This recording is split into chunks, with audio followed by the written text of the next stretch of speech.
Mr. Chairman, since prior to the inauguration of President Trump in January of 2017, you've been at the center of a well-orchestrated media campaign claiming, among other things, the Trump campaign colluded with the Russian government.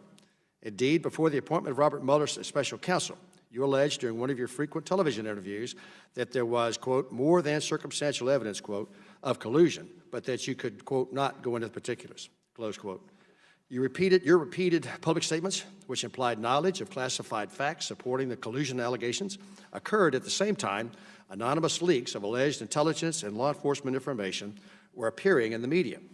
These leaks were often sourced to current or former administration or intelligence officials, appeared to support the collusion allegations, and were purported to be related to ongoing investigations of President Trump and his associates.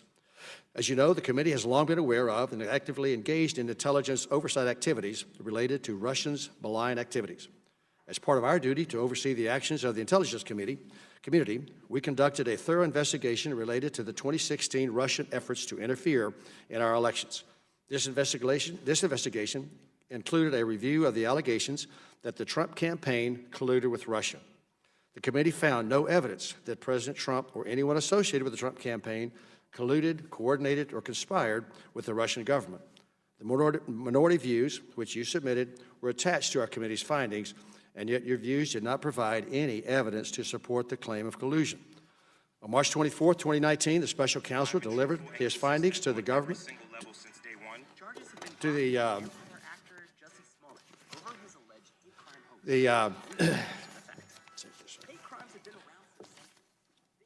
special counsel's investigation did not find that the Trump campaign or anyone associated with conspired or coordinated with Russia in its efforts to influence the 2016 presidential election.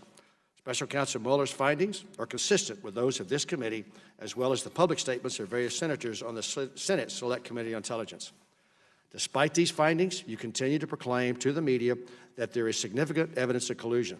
You further have stated you will continue to investigate the counterintelligence issues. That is the president or people around him compromised in any way by hostile foreign power? Your willingness to continue to promote a demonstrably false narrative is alarming.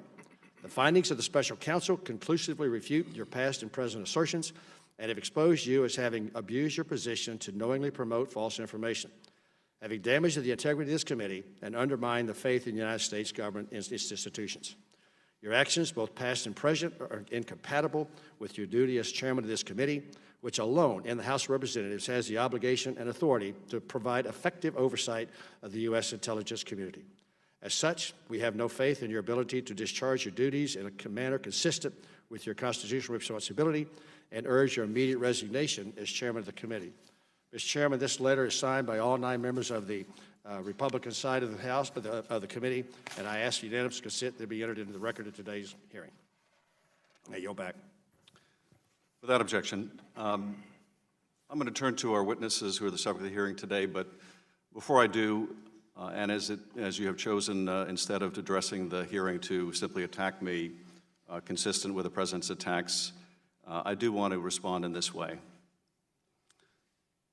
My colleagues may think it's okay that the Russians offered dirt on a Democratic candidate for president as part of what was described as the Russian government's effort to help the Trump campaign. You might think that's okay.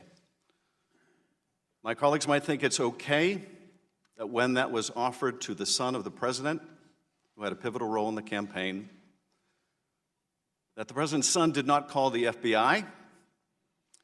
He did not adamantly refuse that foreign help. No, instead, that son said that he would love the help of the Russians. You might think it's okay that he took that meeting. You might think it's okay that Paul Manafort, the campaign chair, someone with great experience in running campaigns, also took that meeting. You might think it's okay that the president's son-in-law also took that meeting. You might think it's okay that they concealed it from the public. You might think it's okay that their only disappointment after that meeting was that the dirt they received on Hillary Clinton wasn't better. You might think that's okay. You might think it's okay that when it was discovered a year later that they lied about that meeting and said it was about adoptions. You might think it's okay that the president is reported to have helped dictate that lie. You might think that's okay. I don't. You might think it's okay that the campaign chairman of a presidential campaign would offer information about that campaign to a Russian oligarch in exchange for money or debt forgiveness. You might think that's okay. I don't.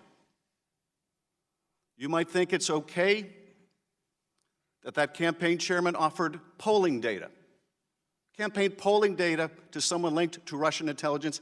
I don't think that's okay. You might think it's okay that the president himself called on Russia to hack his opponent's emails if they were listening. You might think it's okay that later that day, in fact, the Russians attempted to hack a server affiliated with that campaign. I don't think that's okay. You might think that it's okay that the president's son-in-law sought to establish a secret back channel of communications with the Russians through a Russian diplomatic facility. I don't think that's okay. You might think it's okay that an associate of the president made direct contact with the GRU through Guccifer II and WikiLeaks and is considered a hostile intelligence agency. You might think that it's okay a senior campaign official was instructed to reach that associate and find out what that hostile intelligence agency had to say in terms of dirt on his opponent. You might think it's okay that the National Security Advisor designate secretly conferred with a Russian ambassador about undermining U.S. sanctions, and you might think it's okay he lied about it to the FBI. You might say that's all okay. You might say that's just what you need to do to win. But I don't think it's okay. I think it's immoral. I think it's unethical. I think it's unpatriotic. And yes, I think it's corrupt and evidence of collusion. Now, I have always said that the question of whether this amounts to proof of conspiracy was another matter. Whether the special counsel could prove beyond a reasonable doubt the proof of that crime would be up to the special counsel, and I would accept his decision, and I do. He's a good and honorable man, and he is a good prosecutor. But I do not think that conduct, criminal or not, is okay. And the day we do think that's okay is the day we will look back and say that is the day America lost its way. And I will tell you one more thing that is apropos of the hearing today. I don't think it's okay that during a presidential campaign, Mr. Trump sought the Kremlin's help to consummate a real estate deal in Moscow that would make him a fortune. According to the special counsel, hundreds of millions of dollars. I don't think it's okay that he concealed it from the public. I don't think it's okay that he advocated a new and more favorable policy towards the Russians, even as he was seeking the Russians' help, the Kremlin's help to make money. I don't think it's okay that his attorney lied to our committee. There's a different word for that than collusion, and it's called compromise. And that is the subject of our hearing today. Mr. Ambassador, you are recognized for your opening statement. I will not yield. Mr. Ambassador, you gentlemen, yield because you just made some things about all of us that I think we all should get the opportunity to respond to. If you're going to say we think, you ought to allow us to speak of what we think. You can use your 5 minutes to speak. You attacked me in your opening statement, and I've responded. I have not had an opportunity to respond at all, especially to your statements of what we think, because no one over here thinks that. No one over here. I mean, you cannot speak for us. You cannot speak for us. Ms. Turner, you're not recognized. Ambassador McFaul, you're recognized.